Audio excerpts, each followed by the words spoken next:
is great. It's like running for governor. It's a little scary, but when I'm up here with my bravery and Jimmy Van Bramer's bravery, I think we can survive and we can triumph. This is so great. This is such a great evening, and I am so thrilled to meet your mom. I am so thrilled that your mom is here for your birthday. She's amazing, and I wished her a happy birthday, and I think for a moment she thought that I thought it was her birthday too, but when it's your kid's birthday, that's a big day for them, but I think it's an even bigger day for the mother, right? So happy birthday, Mrs. Van Bramer. And you know, it's just, I'm Cynthia Nixon, and you didn't know. And you might have heard, I'm running for governor of New York State. And I'm running because I love New York, and because I know New York could be such a better place than it is now for all of our people. And I'm a proud public school graduate of the city of New York. But I am a prouder public school parent of 3 kids, Sam and Charlie and Max, 21, 15, and 7. And like Jimmy, I am able to be the person that I am because of my mother. Because of the way my mother loved me, and the way my mother believed in me, and the way my mother taught me to stand up and fight. Because when I was a kid, my dad was very troubled, and our home could really be a scary place. And my mom was not one of those parents who said, we stayed together for the kids. My mom was the opposite. My mom said if I had never been born, she probably never would have left. But she saw, as I got a little bit older, the effect that our home was having on me. And one night, she found it inside herself to draw a line in the sand and tell my dad that he had to go. And when she did that, she saved me. And when she saved me, she saved herself. And she and I moved to a 1-bedroom, 5-flight walk-up. It was just the 2 of us. And it was hard sometimes, but it was so much better. And we were there maybe 3 years. And she came to me one day really agitated. And she said that she had been suspicious of the rent that we had been paying ever since we moved in. And she had taken it upon herself to investigate, and she had discovered that the landlord had been cheating us the whole time, and she was so angry. And she was so angry because as a single woman, that rent had been so hard for her to come up with every month. But what I most remember was how proud she was that she hadn't taken his word for it, that she trusted herself, that she trusted her intuition. And she investigated, and she held him accountable, and she held him accountable retroactively, and she got our rent reduced, and she got our money refunded. And at every moment in my life that I have stood up and fought, it's because my mother showed me that I could, and because my mother showed me that I must. And we're in one of those moments right now. We're in one of those moments in New York State. And we're in one of these moments in the United States of America. Because with Donald Trump in the White House, the problems didn't start with Donald Trump. The incredible inequality, the economic, the racial, the gender inequality that is swallowing our democracy whole. Donald Trump is not the foundation stone. Donald Trump is the capstone. But at this moment in our country's history, if we view it in the right way, we have an incredible opportunity here to fight back, to stand up and fight back. To fight back against the Trump agenda, but to enact real foundational change in New York. To fully fund our schools. To stop the school-to-prison pipeline. To legalize recreational marijuana because first and foremost it's a racial justice issue. To fight for single payer here in New York. So we can insure all New Yorkers better and cheaper with no co-pays and no deductibles. Where we can fight for rent regulation across New York State.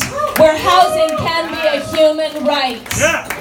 Where we can fight for a just transition to 100% renewable energy, where we can end cash bail in New York State, and where we can make New York a real sanctuary state, not just rhetorically, but with policy. Yeah. When we throw out that IDC, when we take back the New York State Senate, when we control both houses of the legislature and have a governor as progressive as New York itself. We can pass the New York Dream Act, and we can expand access to driver's licenses to all undocumented people. We need to do that if we want to fight the Trump agenda, if we want to support our immigrants and protect them. I don't know about you, but I'm tired of California getting all the glory. Because New York is the rightful capital of the resistance. And we have a chance to make it so this year. Because as Alexandria Ocasio-Cortez showed, you can have all the money in the world, you can have all the establishment support, but when the people come together, incumbents can fall. And I want to say that 4 years ago, Zephyr Teachout got 34% of the vote, and most of the state didn't even know she was running. Everybody knows I'm running. There were 600,000 people that voted in that election. And it wasn't even on a Thursday the way it is this year. In the last 2 years alone, since 2016, 563,000 Democrats have registered to vote. Inspired by Bernie Sanders and terrified by Donald Trump. That's almost as many people as voted last time. You don't think we've got a chance? Think again. Think again. And I want to say thank you to Danny O'Donnell, who endorsed me today. It took a lot of courage. It took a lot of courage. And I want to say thank you to Jimmy, who was one of my first endorsers. And I know how many phone calls he got. And I know how much pressure he is under and was under.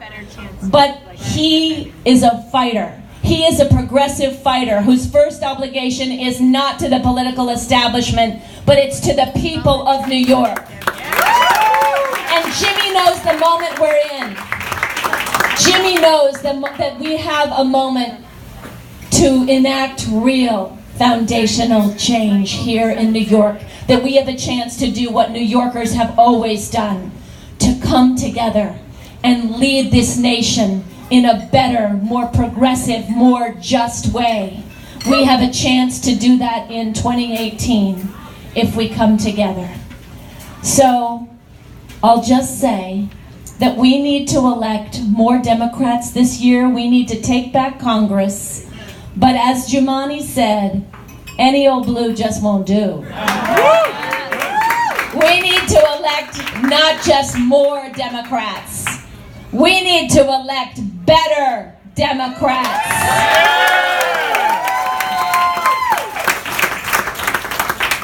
And so, thank you all for being here for Jimmy's birthday. Thank you all, Mrs. Van Bramer, for giving Jimmy to all of us and to the city of New York. It's so much richer a place with him in it.